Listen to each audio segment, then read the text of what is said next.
Go. So good afternoon, everybody. And I just wanted to first just welcome everybody, including our guest speaker here. I'm going to do my best to not botch his resume or introduction, but we got a lot of really valuable content to share. And I've been barking about this for the better part of 2 weeks. So I don't want to overpromise, but we have a special guest speaker today. And I think everyone's going to really come away with something that could really impact you and change the way you conduct your whole social media marketing efforts, as well as just networking in general, which is really the genesis of this group. So before I introduce Jock Breitwieser, I wanted to, just for his benefit, as well as those that are just joining us, new guests that we have, at the beginning of this year, I kind of want to reset the table because Diana Bean and I, my co-pilot, one of our promises was we wanted to help the Chamber of Commerce, Seal Beach, to not just improve our ability to network amongst each other, but also kind of impart little nuggets of wisdom from this great group. So a lot of people with different varying backgrounds. And this goal was, I think, especially important this year with COVID. Just marketing and doing anything normal in this environment has been obviously kind of a trying time. But this is, I think, timely for us, as well as allowing us to really potentially have a game changer today joining us. So before I hand over the floor to Jock, originally he comes from Germany, and now he's headquartered in the Silicon Valley. And he brings over 20 years of expertise in content marketing, public relations, social media selling, and lead generation, and for companies of all sizes. Jock's also an adjunct professor at San Jose State University and has been a lecturer at Cal Berkeley for some time now. But literally, without bragging too much about him, he's literally one of the leading experts in social media marketing and has been recognized as one of the top 100 people of all social selling influencers. So Jock, I thank you again in advance for sharing some of your magic with us today. And more than anything, we're all taking notes and really eager to hear what you have. So take it away, sir. Thank you so much, Matt. It's a pleasure to really meet you all. And unfortunately, obviously, it's going to be virtual. Thank you so much for the friendly introduction. And I'm not sure about magic, but I try to share the little that I know. And hopefully it's going to be helpful to you. As you can tell, and as Matt just said, from my heavy Texan accent, so I grew up in Germany, came to Silicon Valley, and have been living in San Jose for about 20 years now. And it's been just a great experience. And I think one of the things that I learned in my time professionally in Germany is to build a long-term strategy. And I think one of the things I learned over here is that you have to really go for quick results and quick wins. And I think that's really what I've been enjoying tremendously to practice over the past 20 or so years in the roles that I was lucky enough to have, both on the agency side as well as in-house working for organizations and running marketing and communications. And so what I wanted to share with you today is some of the things that I think hopefully will be helpful to you. There are some lessons in there that I will try to convey that I think I've seen as regular cadence come back every time. And those kind of takeaways I strongly feel apply to both organizations, big and small, as well as to us individuals, quite honestly. And I think there's always a certain level of hesitation that I observe, at least. I don't know how you feel personally about it. I've been very active in social media for the past 8-9 years or so. And it took me quite a while to actually figure out my comfort level and really define for myself what I wanted to talk about and what I didn't want to share at the same time. So I think that's a personal decision that everybody has to make. And there's a couple of those decisions, when it comes to sharing content, when it comes to connecting with people, you make your choices, right? But I do think when you look at it from a business perspective, social media, digital marketing, those are incredibly powerful tools, and you would really be missing out on a huge opportunity if you were not to leverage those. And so in order to hopefully show you some elements that hopefully you can implement right away. I'm gonna go through a couple of slides. It's a ton of content, I realize that, and so I'm gonna go through it. I structured it in a way where I think hopefully it's gonna give you a good idea about the general premise and the understanding that you need to have, or the mindset that I recommend rather, for you to take when you look at leveraging digital marketing, social media, and also then trying to make you walk away with a couple of very specific items that really hopefully help make your life a lot easier. I'm gonna put that into context with obviously the time that we're currently living in.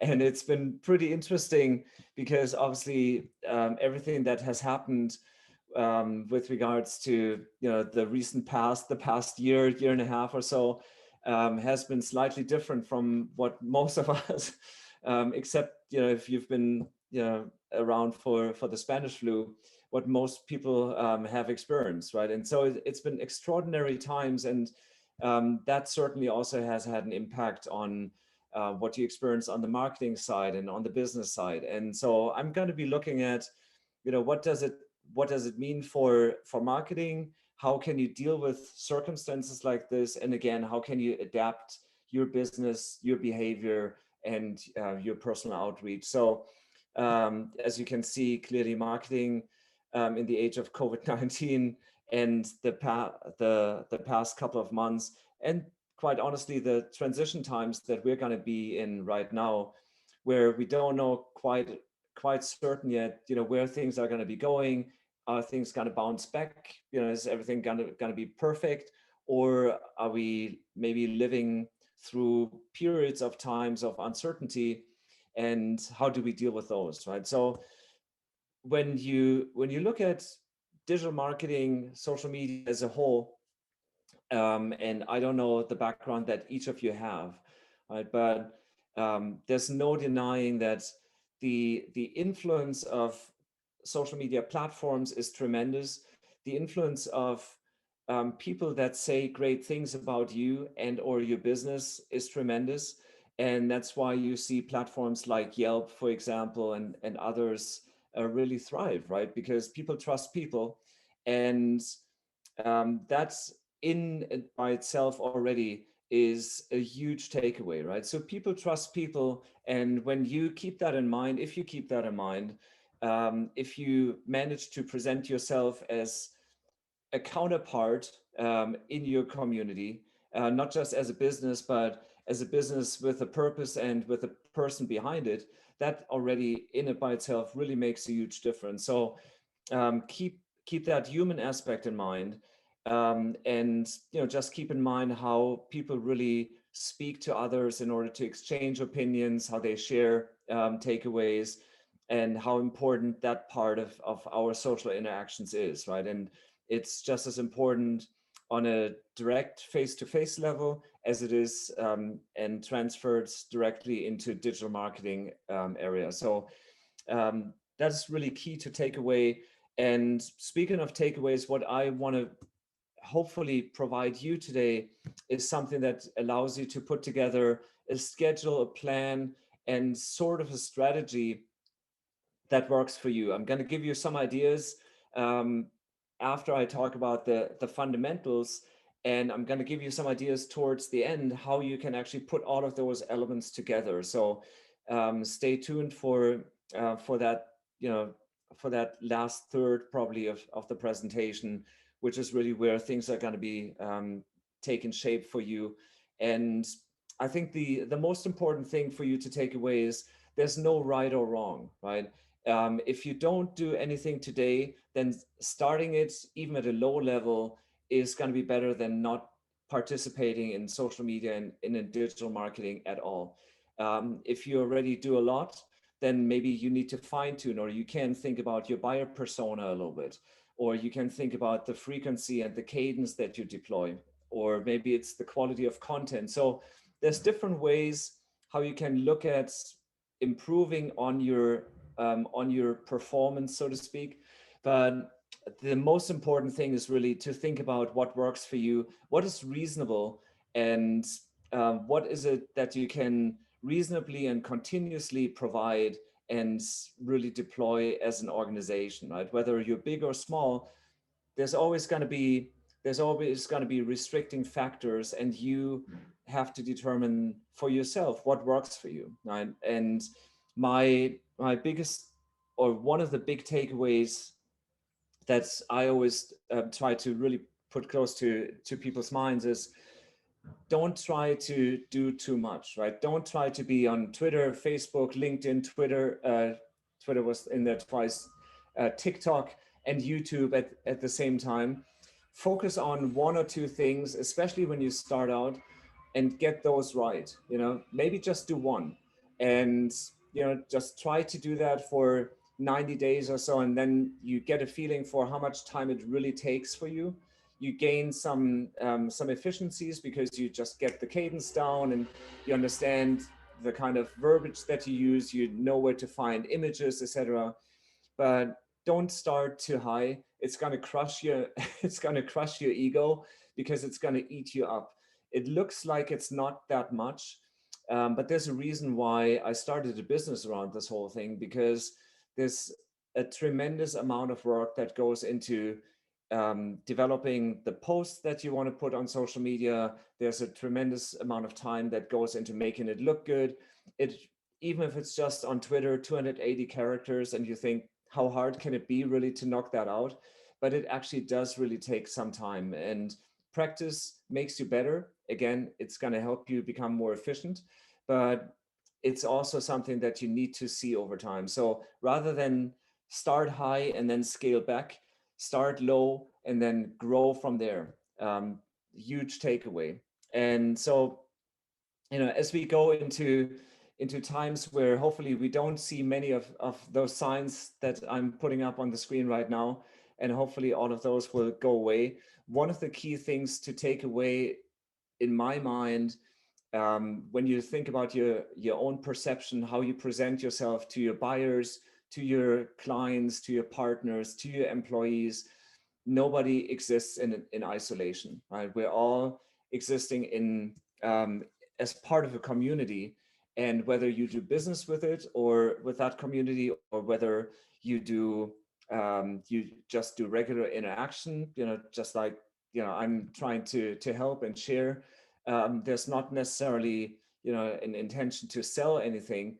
I think it's just really, how do you present yourself, right? So you're part of a community, and as part of that, sure, having interactions that are commercial is absolutely fine, but it's also important to think about, what do you give to that community, and how do you extend a helping hand, right? So being part of that community and being part of that society is really key. And as part of that, it's really important that, that's old adage, when you think about politicians giving interview, no comments, right? That just doesn't work. And if you do that, it's not a great way to present yourself. And it's much, much better to say, I don't know right now, let me get back to you on that. That, right? On a personal level, it's pretty obvious. But what was interesting to me is, or was in the past couple of months, a lot of businesses have decided that, during COVID, they just wanted to play it safe, and they didn't know how to go about things. And so they really just shut down. And that typically is not a great way of doing things. Much like what I said earlier, don't scale up too quickly. Don't go like on 5 platforms at once and then scale back when you realize you can't. It's also never a great idea just to cut off communication entirely, right? So it's sort of like an elevator. Once you get in, you kind of are doomed to go to the top floor, and you can't really get out on somewhere along the ride. So determine the cadence, but stick to it, and don't just cut things off because you think now is not the right time, or I want to save an hour here or $50 there.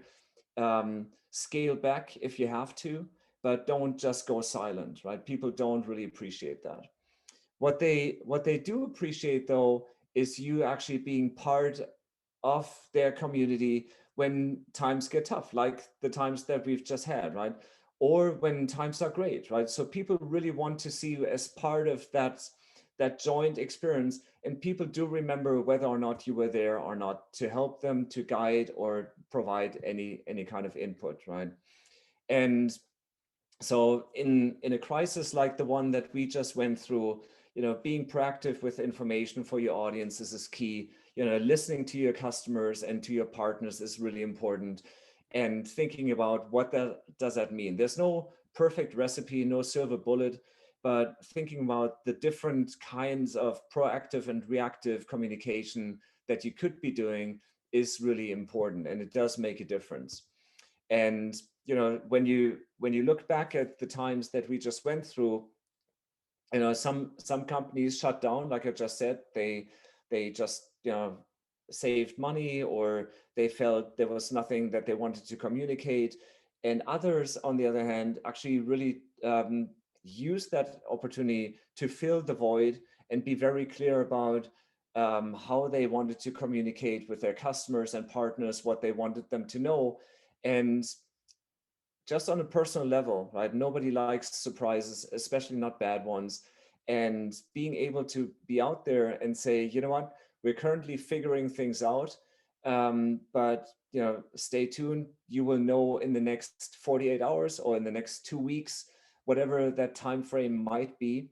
If you haven't done that, that's a great way actually to re-engage with your audience right now, right? Because you can say, hey, we're in a phase of transition, we're evaluating the situation, and we will be back with you in X amount of time. But letting people know when they can expect to hear from you, and then actually keeping that promise and coming back to folks and letting them know that you maybe still don't have an answer, right? It could be that you say, you know what, we're going to keep on monitoring and we're going to update you again in 2 weeks. It may be that you don't have a definitive answer, but keeping that channel of communication open, being reliable in that sense, and letting people know what they can expect if and as situations change is really key.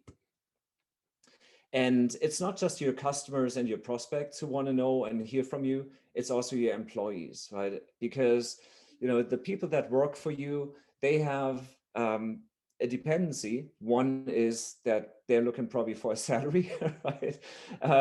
The other one is they're also vested in your business, right? So there's a lot of dependencies, and being able to clearly communicate with them is also going to help you create a lot of goodwill with them.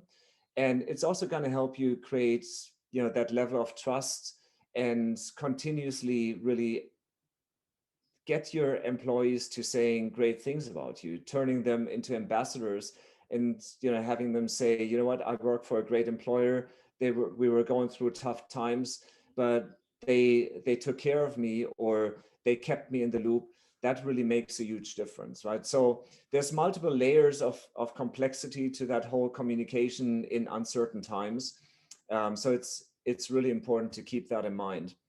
And then turning back to the community, it's at the end of the day, what you have to think about is it's about them. It's not about you, right?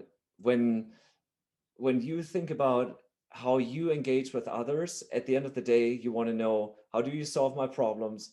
How do you make my life better? How do you make my day more enjoyable? Or how do you help me, right? What's in it for me, right? It's a very natural thing. And just like you, I probably get, I don't know, 10 calls and 50 emails a day from people who want to sell me stuff. And that is incredibly uninspiring, right? Because people just push stuff at you, but they don't think about the situation and the scenario that you're going through, and they don't really think through how they can actually help you. They don't think about your problems. They just think about maybe their quota or whatever it is, right? So thinking about, what it means for your direct community, your buyer, your prospect community, your employees, how you engage with them, and what other things, the one or two things that they expect from you really does make a difference. And being able to leverage maybe the times in a way where you know that there may be a competitor or two who has maybe not done great things in those times that were tough, and actually tripling down and saying, you know what, we're actually going to go the opposite direction. We're going to go into overdrive, because there's an opportunity for us to take market share and attention from others who are not seeing that opportunity. So that is definitely there.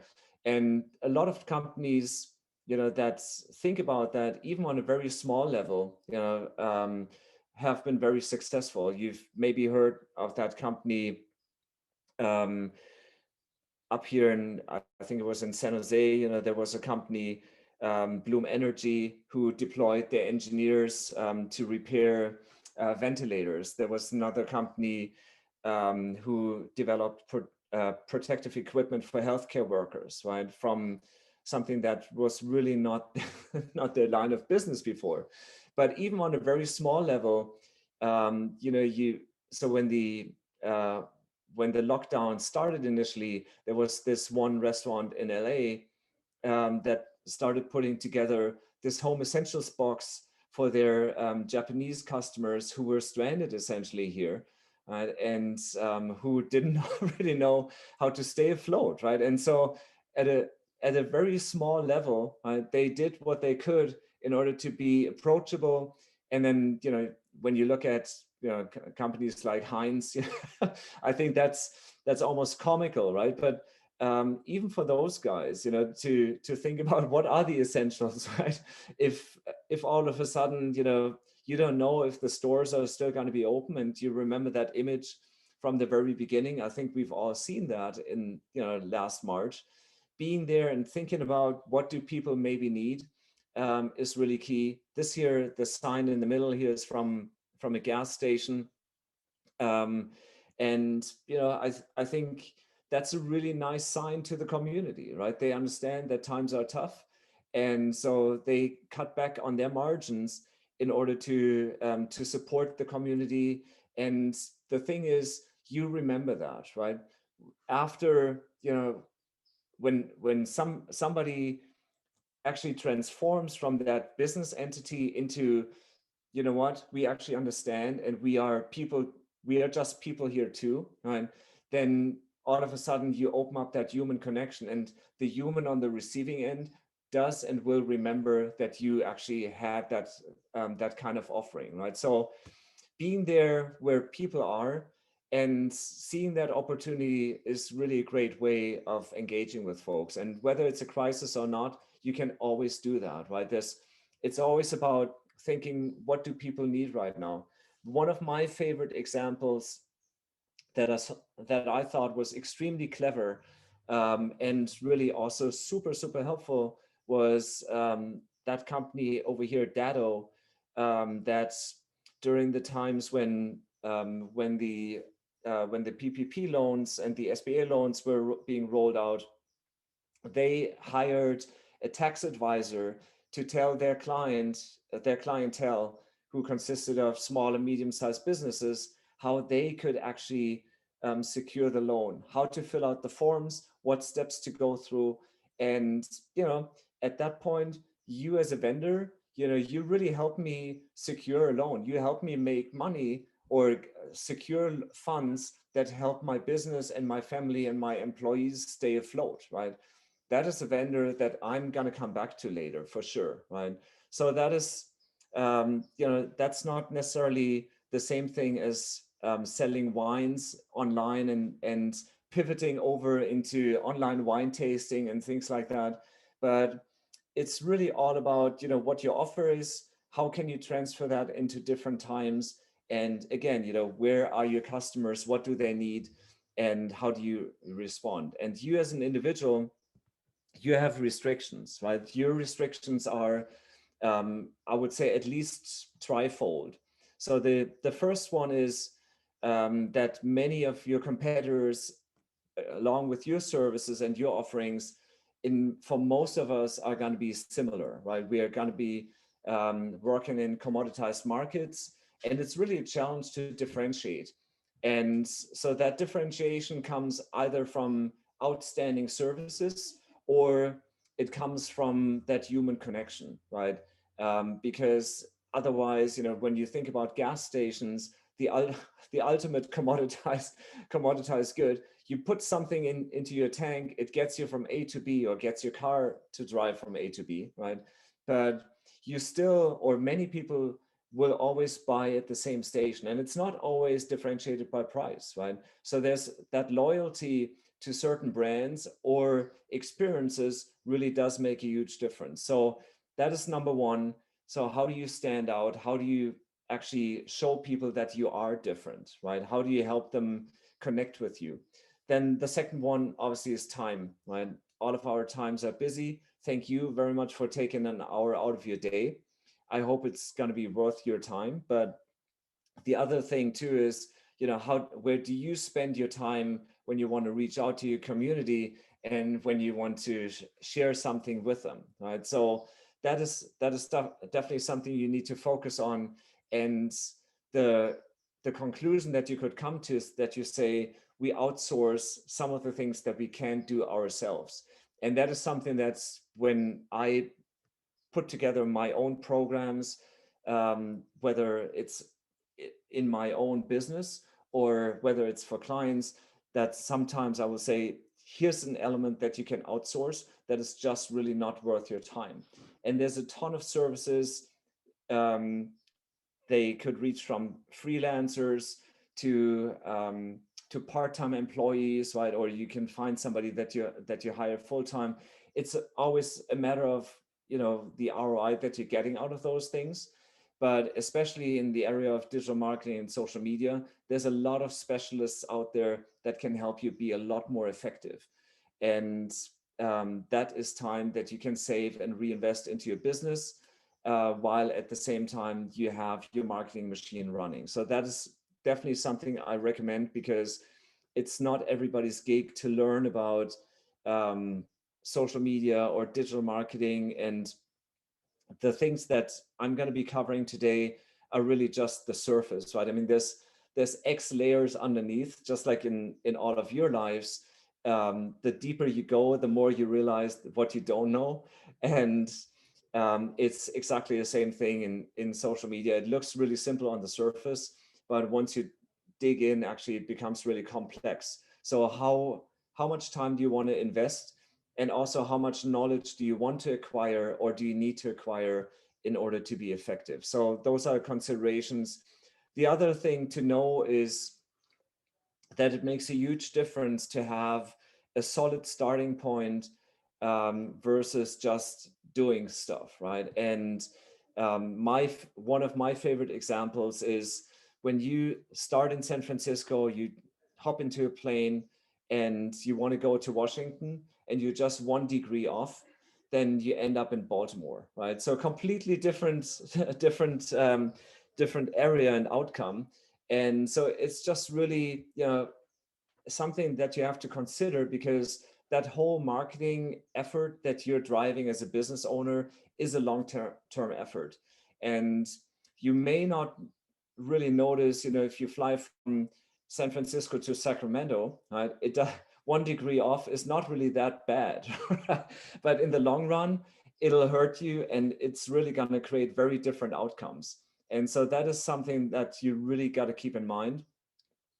And before I go into the next big chapter, Matt, I just want to check with you. Are there any questions, anything that you want me to touch base on, or anything that I didn't explain right? No, Jock, great foundation, and so far no questions. And we behind the scenes here, for those that are viewing, again, there's a bunch of people on this webinar. Just pop it in the Q&A, and Diana or I will kind of cue you in. So thank you. Awesome, thank you. So the biggest thing really that's you got to keep in mind is, who do you sell to? And that is something that I see consistently being overlooked. Doesn't matter the size of the business, but people just don't know who they sell to. And on the surface, it sounds simple, right? So I sell to everyone, or, you know, I sell to everybody who wants to, who needs bread, right? Or we sell to VPs of technology, right? So when you just say it as a general statement, it's really easy. But the challenge comes in being more specific. And the specific part in your buyer persona is actually where it gets really interesting, because that's where it tells you how to actually structure your program, how to develop your content so that it actually matches that buyer persona. Because when you think about it, it's sort of like a key and lock principle, right? You want to create content and offers that really engage the relationship and that really fit with your buyer persona.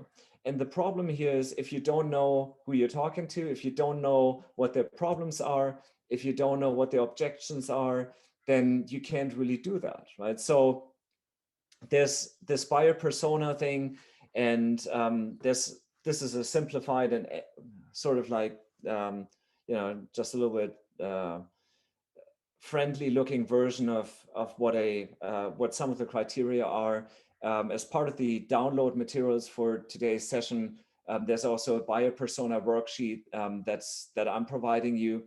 And, you know, there's questions in there like, you know, who are they? You know, so what is their age, their education, their marital status, right? What kind of challenges do they have professionally or personally? How do you fit into this? You know, how exactly do you solve their problem? How exactly do you solve their problem, right?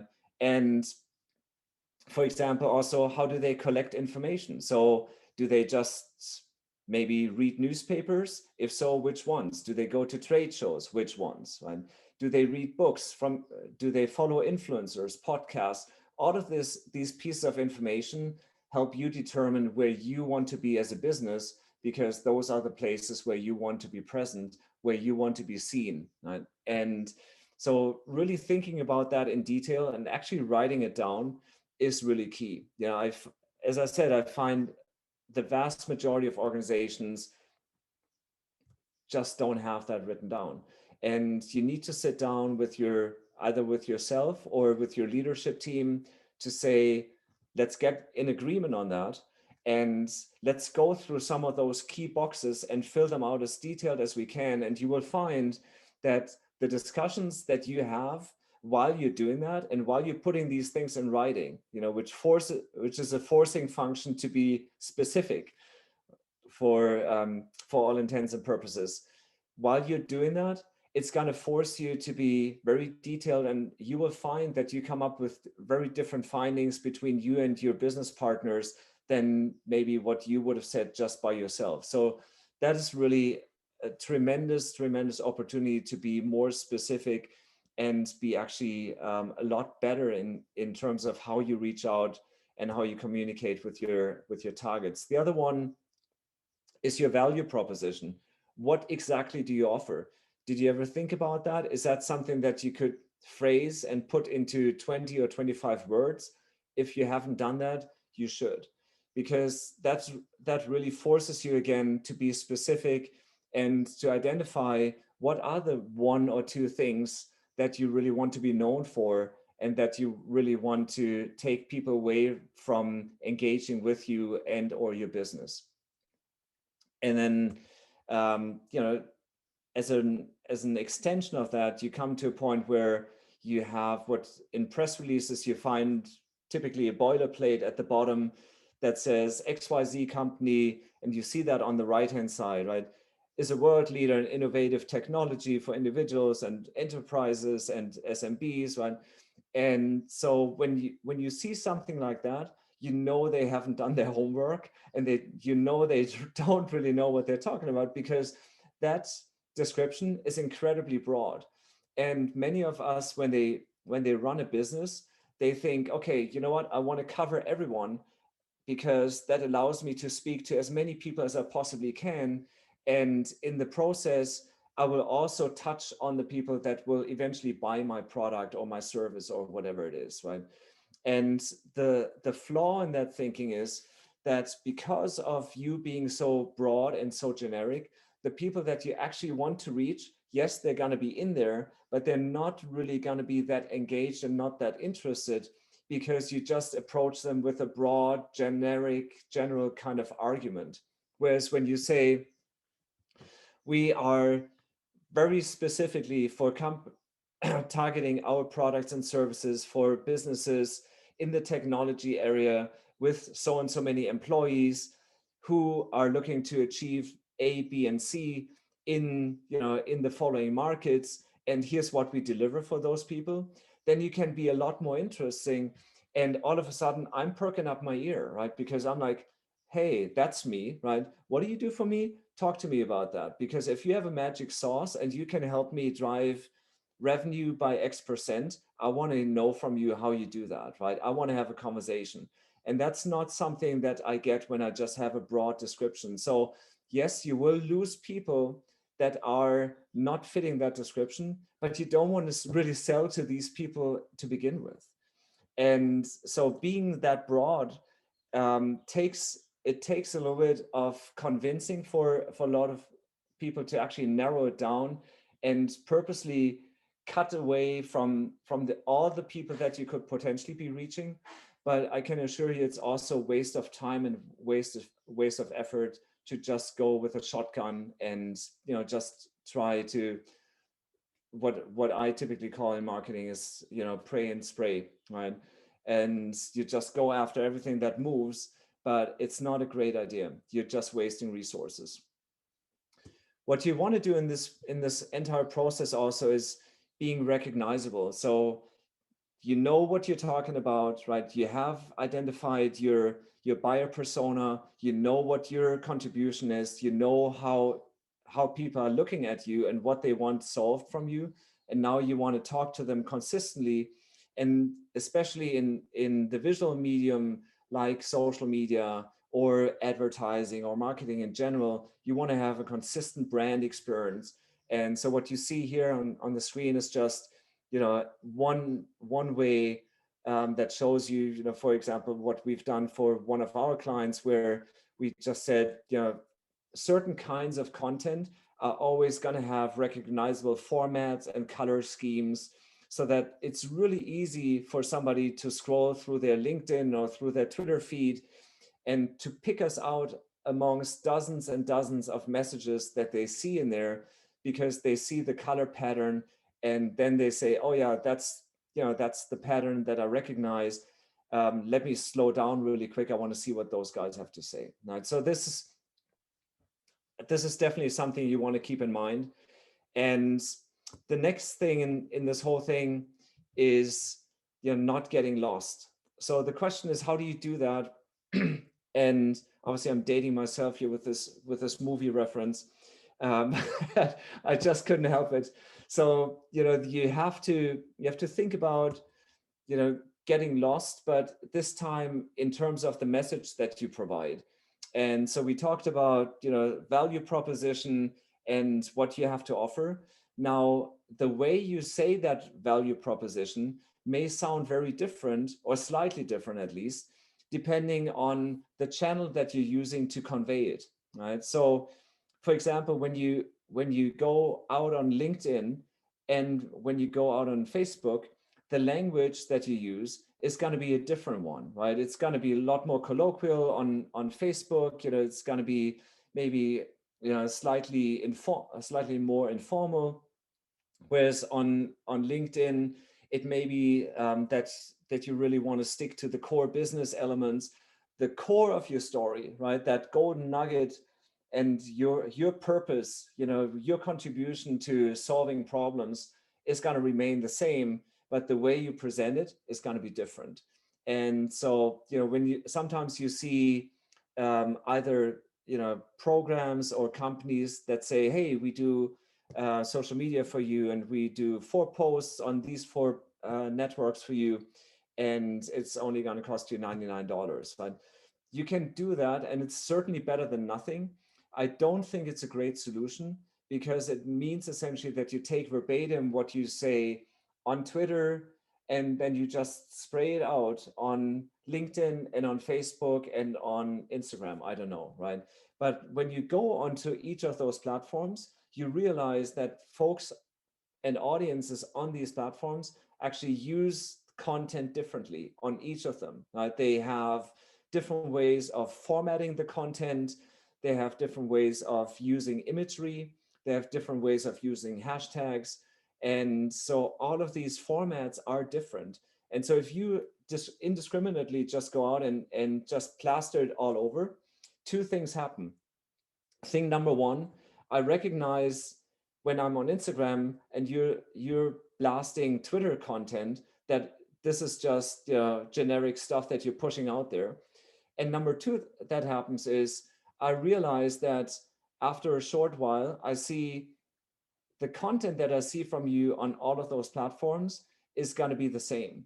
And so to me, then it becomes really a moot point to follow you on each of those platforms, right? And then at that point, you lose me as an audience. I will still follow you maybe on Instagram, but all the things that you say on Facebook, I'm not going to be a follower there anymore, right? And so as a business, just as much as an individual, by the way, if you follow that kind of indiscriminate, just blanket, peanut buttering kind of approach, you don't really get a great audience because it's not targeted. And again, you're just spreading stuff out there, but it's not really tailored to what people are actually looking for. So being tailored in that sense is really going to be critical for you to make a successful conversation, which is ultimately what you want, right? This is what social media is all about. And one way to actually go into the opposite direction could be that you say, you know what, I'm going to start a conversation and a relationship, maybe on LinkedIn, right? So I go there and somebody reaches out to me, we connect, we have 2-3 messages, but then what I do is I actually look up that same person maybe on LinkedIn, based on their name, I know, right? So maybe I go on Instagram, maybe I go on Facebook or on Twitter, and I see what are they writing about there. And you will see their content typically is different, right? And so as an individual to build your relationships, this gives you a great opportunity actually to say, you know what, we just connected on LinkedIn, but let's also want to follow you on Twitter here. And I see that all the time, and it's part of the social selling kind of standard repertoire that salespeople will go out, reps will go out and start connecting with folks on LinkedIn, but then they say, hey, let's have a chat on Twitter really quick. And it's a lot more informal, it's a lot faster, right? It's very different topics. And so before you know it, people set up an appointment just by realizing they have a hobby in common. And before you know it, based from that LinkedIn conversation on Twitter, they realize they're both mountain biking, and then they meet for mountain biking and close the deal. This sounds like a crazy development, but this is actually what I see over and over again. This is exactly how business is done these days, right? So obviously that's not when you sell lollipops at at a supermarket, but excuse me, but in principle, for building relationships, this is how it's done. So really important then also to be very targeted when it comes to, for example, your LinkedIn profile. And I'm just going to use that here as one example. So that LinkedIn profile is something that allows you to speak directly to, again, what kind of problems do you solve, right? So I highlighted a couple of things here in red. I help major nonprofits raise money. I lower your indirect spending. Whatever you do, whatever pain you solve, is something that you want to express in your LinkedIn profile description, just as much as you want to describe that in your summary profile, where you say exactly, what do you do, why do you do this, what kind of results do you bring, and if you have one of those 4 problems here, then here's my email or my web address or my phone number, and this is how you reach me, right? Don't make it super easy for people, right? Make it easy for them to contact you and really specifically say, what problems do you solve for them? It goes back to what I said earlier. You know, understanding where the pain points are is going to help you build those relationships, and understanding and being able to phrase it out there is going to help you get people to the point where they actually reach out to you, where you don't have to chase them.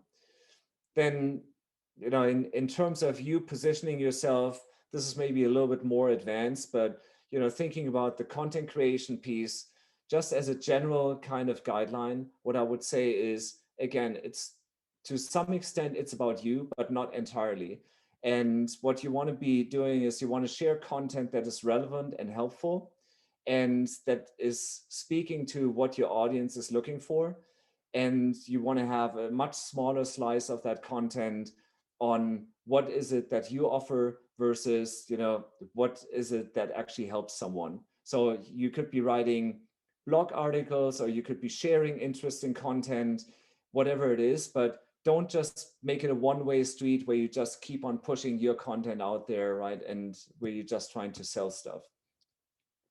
And speaking of content, there's a principle in that whole digital marketing arena that is called content atomization. And I love that, right? Because what content atomization is all about is taking core pieces of your content and making them work hard for you, so that you don't create content over content over content, but that you actually take one piece of content and then turn it into subcategories. Right? So for example, you start on identifying maybe a key area in your offerings. I don't know, if you're a real estate agent, maybe you're gonna say, I'm gonna write a blog, 5 things you need to know about home appraisals, right? I'm just making this up. And then you say, okay, you know what? I'm gonna turn this into an infographic. And that's an example where you could turn to a freelancer who creates an infographic, unless you have a hidden talent that that is, you know, designer by night. Then you just have somebody who does that for you for $5 or $10, right? There's platforms who do that. Then next thing you say is, you know what? I'm not just going to turn it into an infographic. I'm also going to turn it maybe into a video. Again, there's somebody who can do that for you for very small amounts of money. There's also software solutions who can do that too. And then you say, okay, I'm also going to take that blog content and I'm going to break it down into 5 LinkedIn posts. And maybe LinkedIn post number 1 says, 5 tips for your home appraisal. Tip number 1, XYZ. Click here to read my other 4 tips, right? And so you have a total of five posts right there, and they all point to your website where people can read the full article and actually get more detail and really see all the other great content that you've done, right? And so on and so forth, right? And so this is really a great way to make content work for you as hard as possible, rather than just essentially taking a cake that you just baked, taking one bite and then moving on to the next cake, right? Don't do that. Eat the whole cake, right? You worked hard, you baked the whole thing, you created it, so make good use of it. Now, when it comes to the strategy that you want to deploy, you want to have that sort of a calendar. And I talked about that in the very beginning. This is really something that you can use as a template. How do you actually structure your content on an ongoing basis, right? And there could be many different categories of content that you want to use. In this graphic here, you see some examples, right?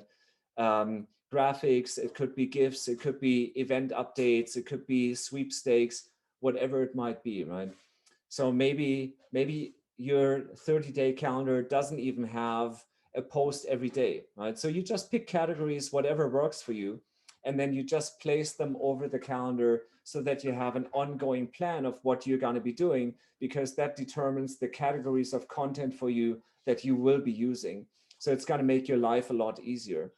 And it's not going to put you in a position where you think about, man, you know, what kind of tweet am I going to put out today, right? That's just going to drive you nuts. So you want to create that kind of a structure for you. And then you want to split up your week into essentially little chunks that are digestible. So what you want to do is you want to say, I want to be, for example, on LinkedIn and on Twitter. I use those here as examples. And what I want to do is I want to have a certain cadence. My cadence is 7 posts per week for LinkedIn, and it's 5 posts per day on Twitter, right? So how do I do that? I do it by breaking it down into little schedule sessions, where I use a tool, a software tool.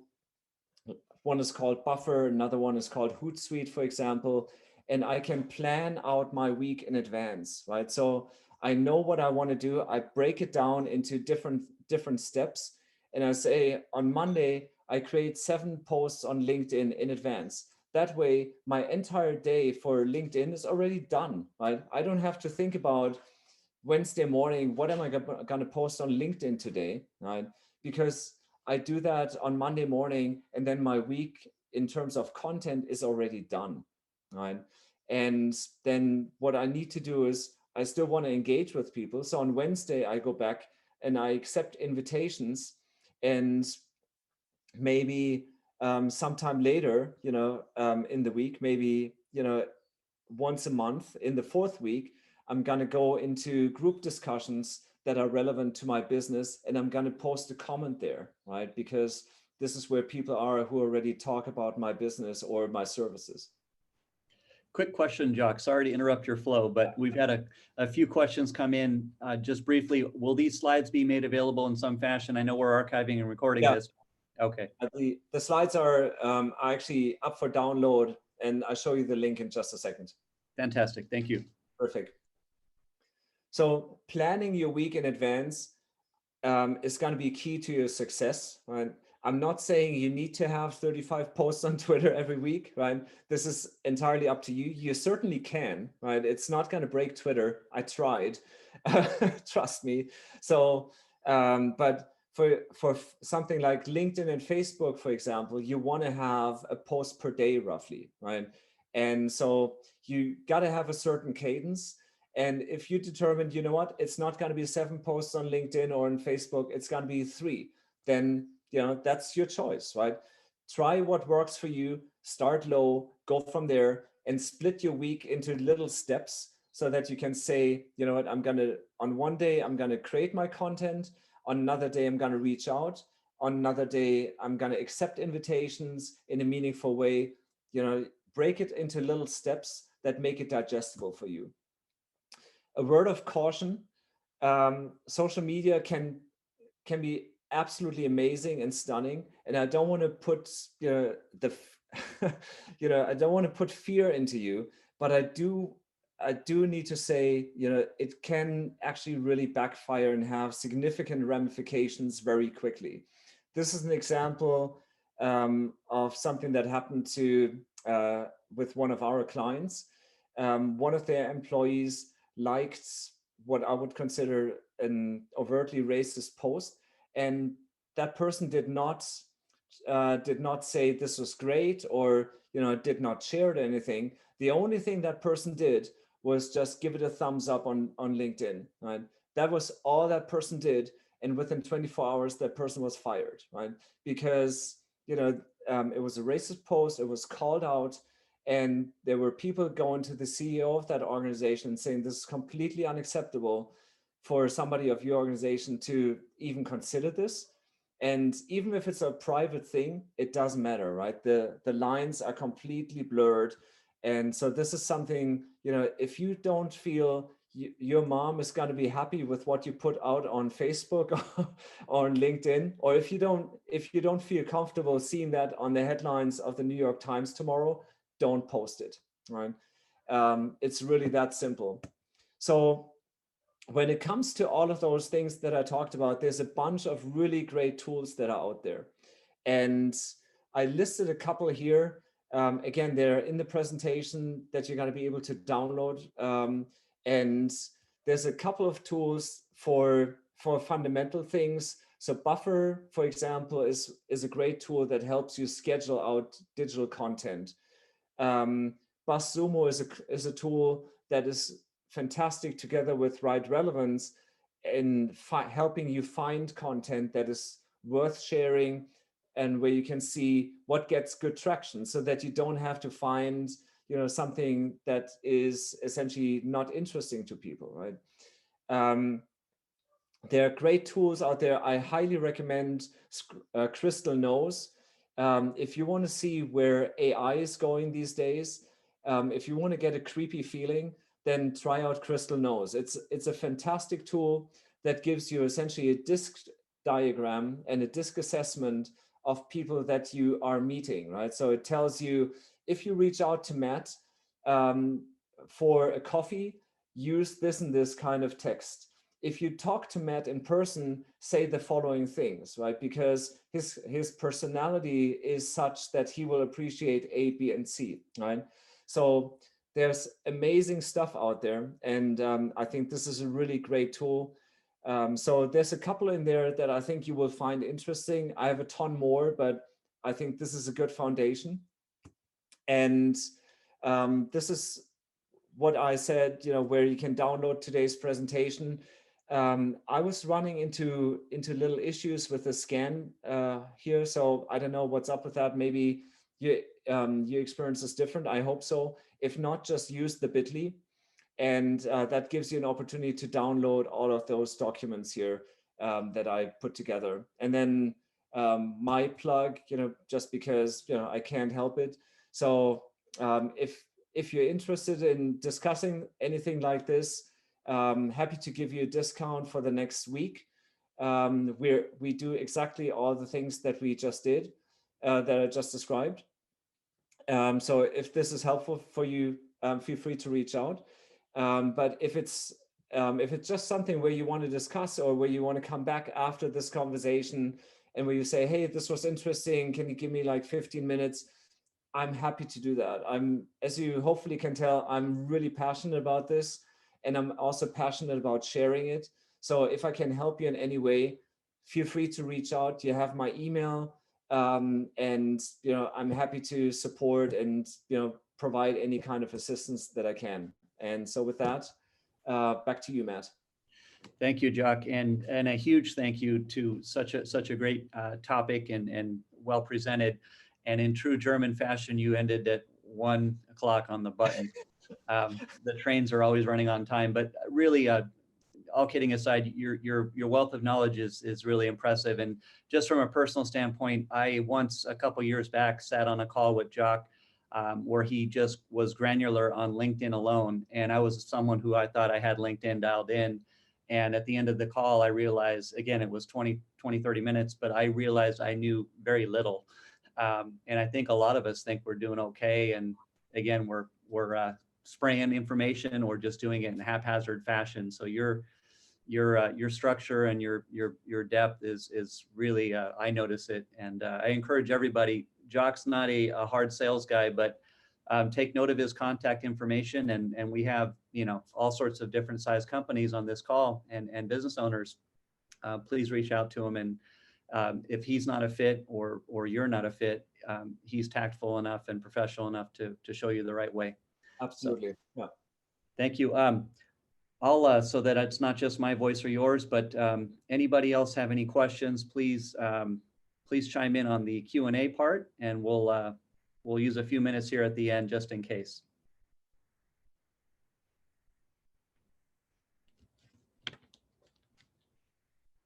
I have a general question, Jock. This is, I don't know how you're going to field this, but what, in your opinion, is the #1 mistake? And you kind of touched on it earlier, but just to hear your answer, free flowing, what's the #1 social media mistake people make? Just going in there without a plan, honestly, and just doing it haphazardly. When you look at social media, it all seems like fun and games, but the people who are successful, they actually have a very rigid structure. There's a lot of work that goes into it. And I think that's what people underestimate. And that's where people fail, quite honestly, right? Because they just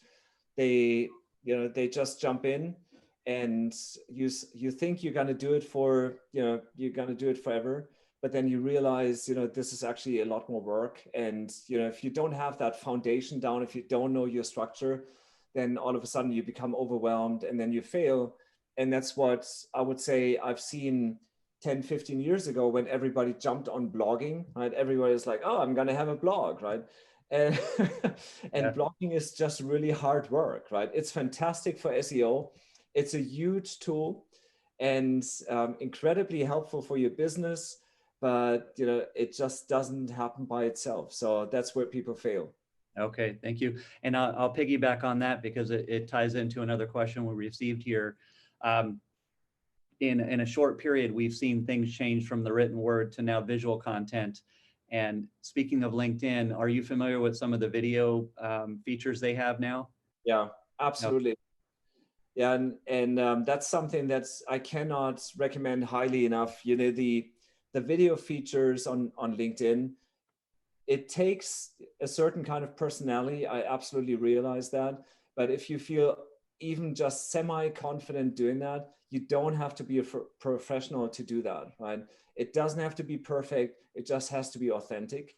And going out there and speaking to your audience, again, on a regular cadence, preferably, and using those video features is amazing, right? It's a huge opportunity for anyone right now because it gives you as an individual essentially a TV station, right? You can blast out your own information, but it's also something that many people are not using yet, right? So if you see that and you feel even somewhat compelled to do it, make a little bit of a plan. Say, here's how many times a week or a month I'm going to go on, and do something like a little bit of an editorial calendar that's, where you put together topic clusters or something like that. And then, think about what you want to talk about and do short snippets, 90 seconds, 2 minutes, don't go 20 minutes or something like that. And use that. You will outperform your competition easily.